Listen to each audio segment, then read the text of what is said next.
Page 52, The Entertainer, a piece of ragtime music, very famous piece. Getting a little tricky. You can tell by looking at this. What is going on here? Well, let's just take a look at it. 4/4 time. No sharps or flats. That's interesting. We're back in the key of C major. Make sure you can do the C major scale. You should be able to do that for sure. The idea is whatever key you're working the piece, that's the scale you do. Let's take this one hand at a time. Make sure we're moving around quite a bit. Rhythm-wise, it's really not that hard. You have a few tied notes, but here at the beginning in the right hand, the notes are here, but it has an 8VA over it. So the first couple of measures, you're up here. And that A is tied. So it's 1, 2, 3, 4, 1, 2. And bring the thumb down. That's all. And if these ties are confusing you, then take out the tie and play all the notes. They're all quarter notes. You're just hanging on to that one note instead of playing it again. During the rest, you come down. Same thing in octave. Come down again. Just second finger now, because the left hand's going to help out. And then at the end of the line, 5/7 chord. And then down here, they have a 1, 2. I have a habit out of this piece, just a habit a long time ago. This pattern happens a lot, and I just have a habit of going 2, 3, 1 rather than 1, 2, 1. 1, 2, 1 is fine, but I'm probably going to do 2, 3, 1 out of habit, just so you understand what's going on. You can try 2, 3, 1 if you want. You don't have to use the thumb that much. So it's at the end of the second line is here, and then the third line. 1, 2, 3, 4. 1, 2, 3, 4. And then that's tied. So it's syncopated. Yeah. 1, 2, 3. And then lift up, and as you during the rest you come up. So fourth line there. 1, 2, 3, 4. 1, 2, 3, 4. Just count it out very carefully. And then you lift up and come down. Do it again. Page 53, look out. At the end of the first line, you're here. You cross over and thumb. So the thumb is here and then here. Here, here. Out of habit also, I tend to do at the end of the first line on page 53 rather than 2, 1. And that's fine. Out of habit, I tend to do a 4. Because I played the C with it, I just come down to 4, 2, 1. It's 4, 3, 2, 1.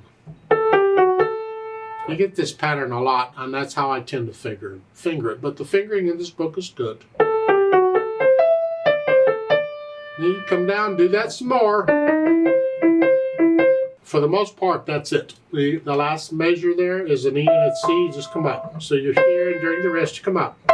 Okay. However, again, the fingering style that I use and the fingering style that I teach is I don't move my hand any more than I have to. So those last two measures at the bottom of page 53, they want you from here to here. You can get away with it. You got to rest. You got time. But I'm moving the hand. I don't want to. So I'm going to use this position. It's called an extended position. It's where I take a C chord and I extend it out to the octave, and that's the fingering for it. We get a lot of extended chords in piano. No big deal. Here, we're not using the G, I'm just here. So I'm going to stay here, and I'm going to use 2, 5 for the last notes. So I'm not moving my hand. That's a personal thing. Left hand, well, it comes in on the second line over here, and you're here. 1, 2, 3, 4. 1, 2, 3. 2, rest, come down, rest. Then the third line down. 1, 2, broken chord. 1, 2, that's fine. 2, 3, 4, 1. Then this fun. Next line, C chord, 1 chord, 5/7 chord, 1 chord again. Oh, this is good. Let's go over to page 53, second line. Now we got the D chord. I had this before in the key of D major. It's a 1 chord.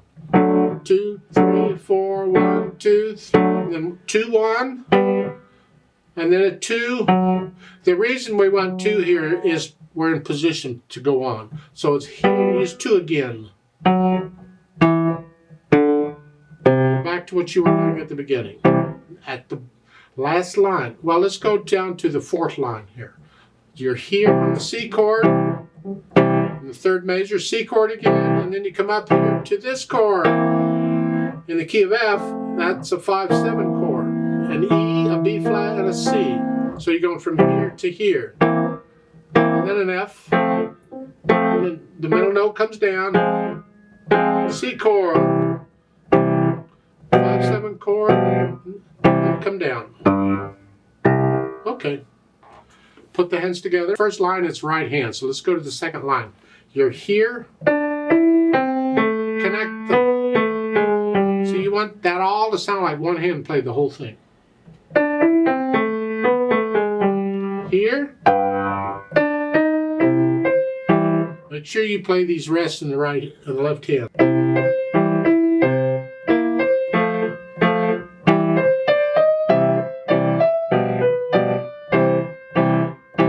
The idea. I'm going a little fast, but I'm trying to give you an idea.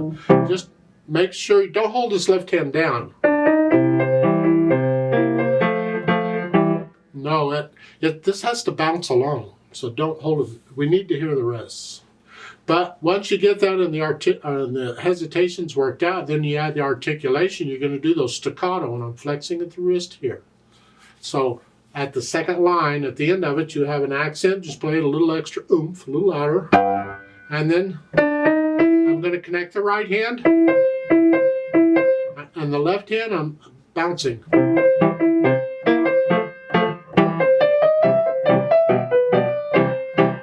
Get the idea? I'm going a little fast. This should slow it down. Shame on me. Slow it down. This is not a fast piece. Scott Joplin did not want this played fast. A lot of people do. They just go skipping along.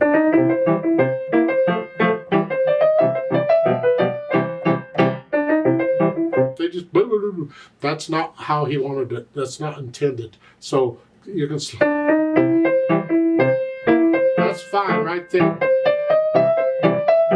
That's fine speed if you can play it that way accurately. No hesitations, no wrong notes. Everything's fine throughout the whole piece. You find the hardest part of the piece, and how fast can you play that accurately? Probably that. How fast can you play that accurately? And that's how fast you can take the piece. It will get faster as you go through more and learn more. You'd be able to play it. You come back and play the stuff in this book again and again and again just for the fun of it, and you'll find that you'll play it better, more easily. I do that a lot. Now, dynamics. What starts out loud, whatever you think loud is.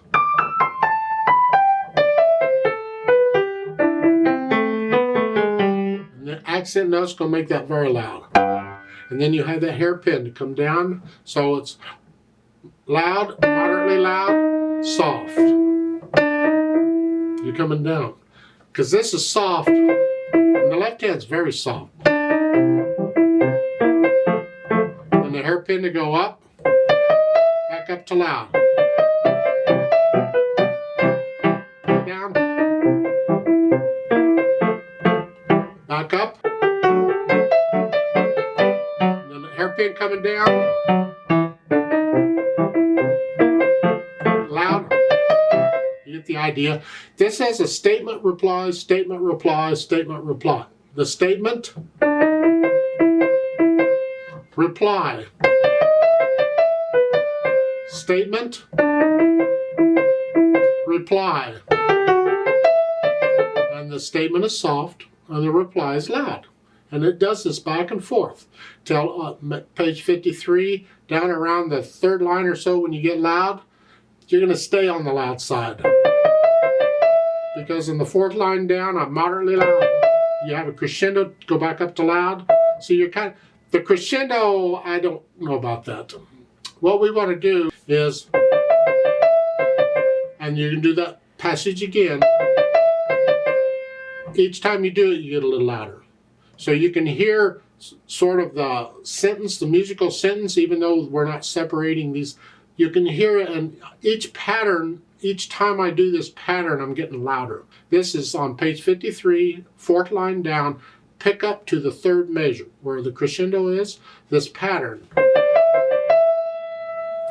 That pattern. The first time's moderately loud. A little louder. A little louder. So each time I do that pattern, I get a little louder. It's not every note.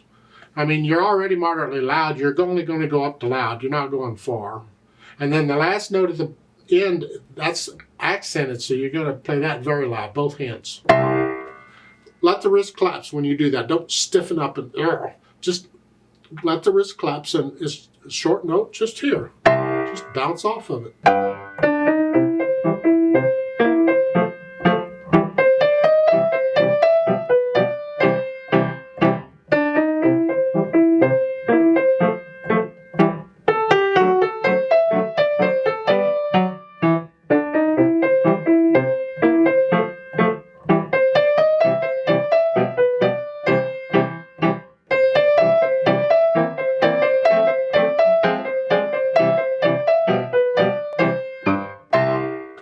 That's the last piece in the book. Congratulations if you've made it through the whole book and you've done all the lessons and went through it like you're supposed to go through it.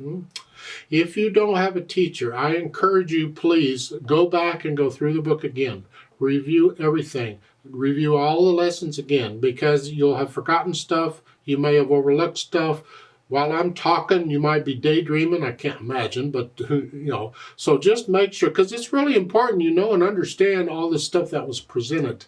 If I didn't feel it was too important, I usually said that in the lesson, and I did say that on a few things, because the author of the book felt it was important. Okay, they put it in here. But as a teacher, I adjust things as I see fit. But every teacher does.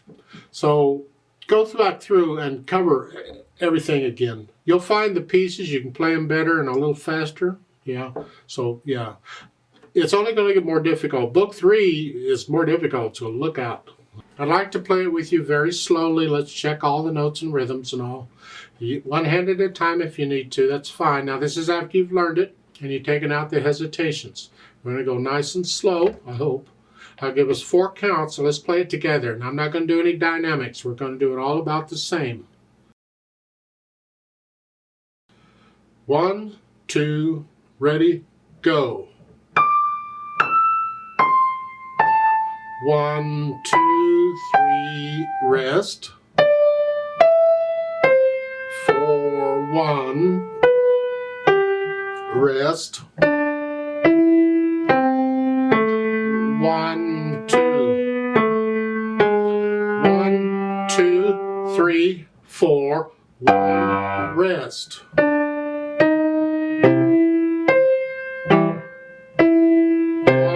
2, 3, 4. 1, 2, 3, 4, 1.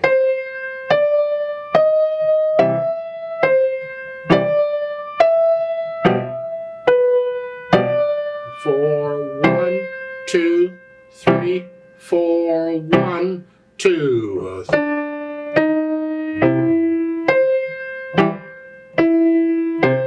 2. 1, 2, 3, 4, 1, rest.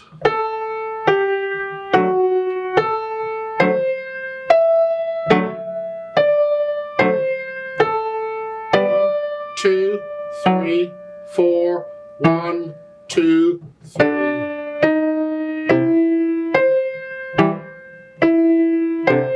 2.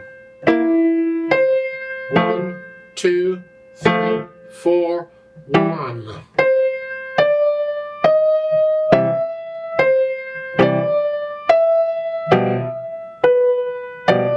4, 1, 2, 3, 4, 1, rest.